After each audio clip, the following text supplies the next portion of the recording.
And here we go. We're going to get started with our first game of the day, and I will go ahead and introduce the people here on the side of the blue, which is 404. We do have Yahoo over here on the Illidan. We'll go down. Zerglin will be playing the Diablo. DJ Hellscream will be on the Tyrande. Xeris will be on the Rhaegar, and in the bottom lane will be Raichu on that Falstad.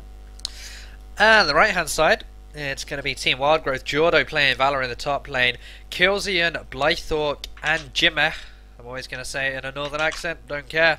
And Vu playing the Brightwing in the bottom lane. So Brightwing Falstad going to be matching up here. They have this global presence should they need it. But with the fact that both of them kind of have it, it kind of nullifies itself. If one goes, the other one will go. If one stays, they'll both probably stay. Yep. And so they're mirroring each other here. We do have three in the mid lane. They're just going to go ahead and throw out some spells to try to feel each other out. We do have Blyhawk just over there throwing out their overdrive, just trying to get some damage down. They are going to be able to push it out a lot quicker than this 404 Team Heroes. They only have the Diablo, Rhaegar, and Tyrande here, so they're not going to be able to push as hard as that Tychus though, but it does look like he is moving up as the rest of them are. So kind of looked like for a second they're going to try to pull out a little bit of a Dragon Shower strat to move from lane to lane, but the lanes have a little bit too much of a gap for them to try to do that in this game here. Yeah, they're just adding some more wave clearance to this mid lane with the Valor and the multi-shot there. Sending Tychus to deal with the Illidan up top, because of course when Illidan uses evasion, Valor is useless. Tychus isn't, he can just use his overkill, his overdrive, or his Q, Yep. whatever it is. And yeah, overkill.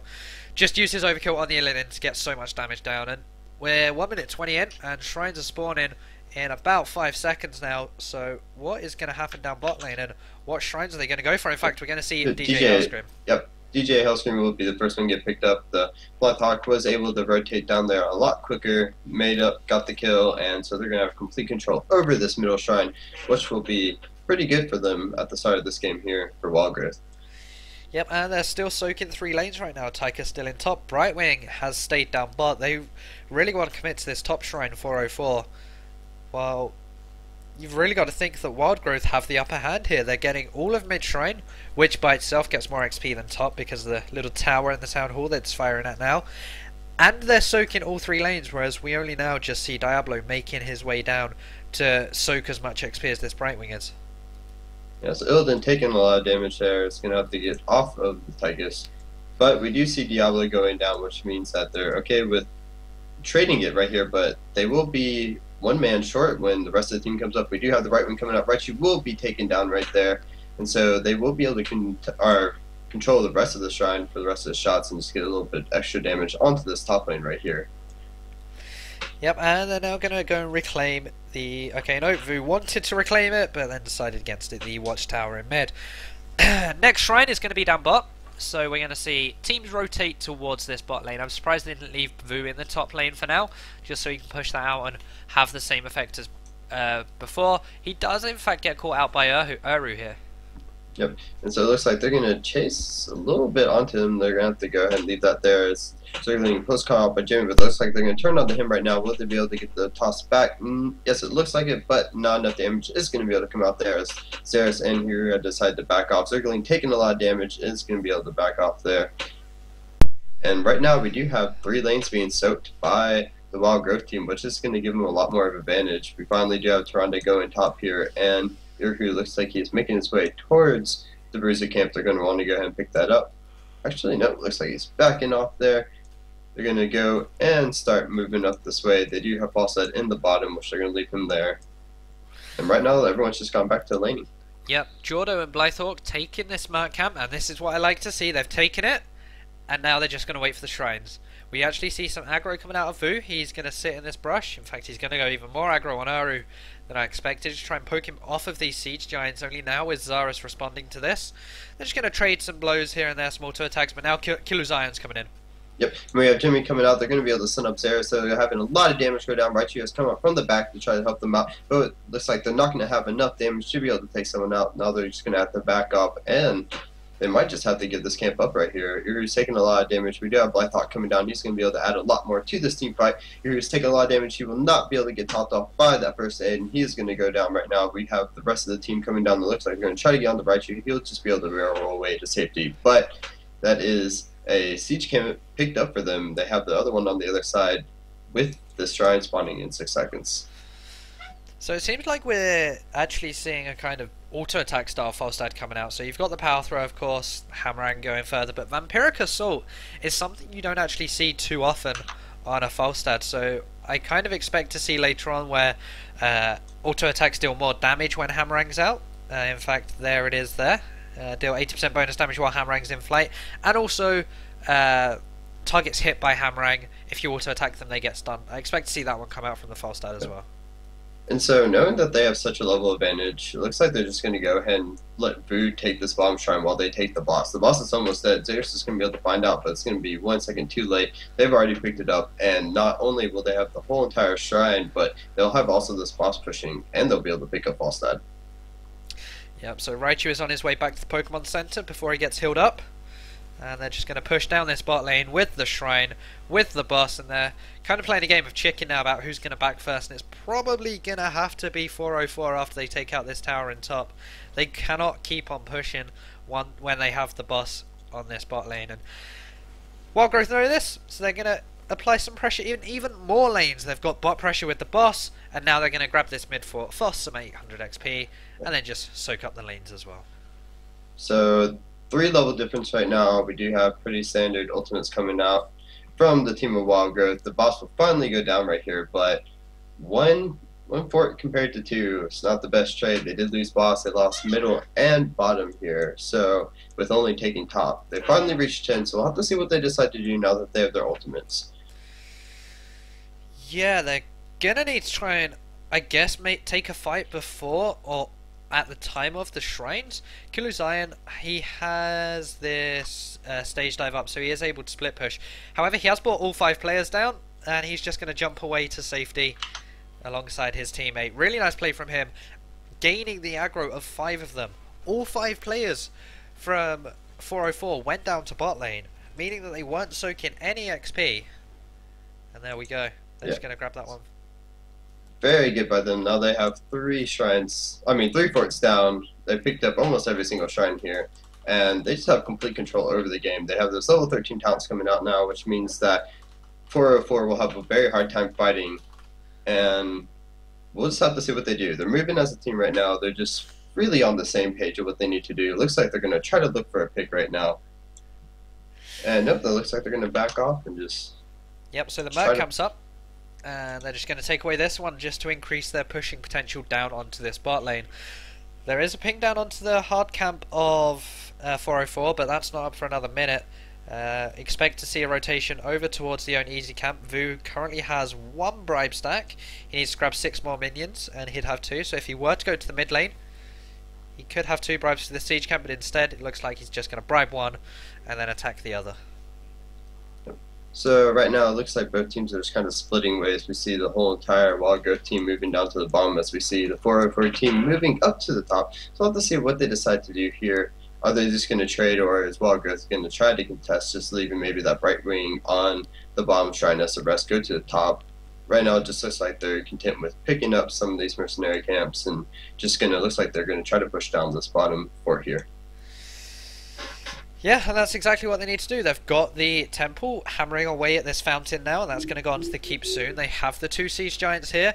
The amount of pushing power they have in Uther, in ETC, Tychus, Valor, they've just got so much here. And of course, as soon as this temple gets exhausted, Brightwing is just going to TP right away to join them.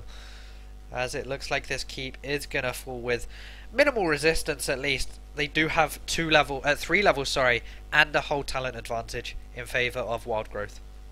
Yep, and so Wild Growth sees this, they move down, they're going to try, looks like they're trying to test, they're going to get a jump onto Blythawk here, but the rest of the team is going to be zoned out by that ETC. We do have the APOC going down, but it's just going to mean Xerath is going to get pushed down. Zergling taking a lot of damage. Will he fall? He won't, but Iru will, trying to get in there with that Illidan, not able to do enough. The Ancestor heal was popped onto Zergling, so that means no pop-up heal for the Illidan, and that means 1 dead Illidan right there. Yeah, it's a 1-throw trade, but it just means that 404 got nothing from that. They lost 1 and gained nothing. They lost their bot keep as well, which means catapults are going to be going down there. And now they're going to lose their bruiser camp here to Wild Growth, who are probably just going to join it and push up this top lane. They do land the stun onto Killer Zion though. Yep. Looks like they might. No. So right now, looking at Team 404, the only way they're really going to be able to get back into this is they find picks. The only problem is that Wildgrowth has just been moving as a team this whole entire game. They're not really leaving any room for error. Wildgrowth, it's just, they've been playing this game really well. And you can see why they were able to take that game over EG last week. And Team 404 just seems to be having a bit of communication issues. They just really don't have the damage to deal with the team right now of Wildgrowth. Yeah, they really don't. The 3 levels behind is going to mean a lot. And you're talking about damage. Valor's just added blood for blood. They've got the Critterize on Brightwing as well, which increases any damage done to a polymorph target by 25%. Imposing Presence is going to slow Illidan and Tyrande down, and this auto-attack Falstad. We see the Giant Killer as well, as Killer Zion's going to engage alongside Brightwing.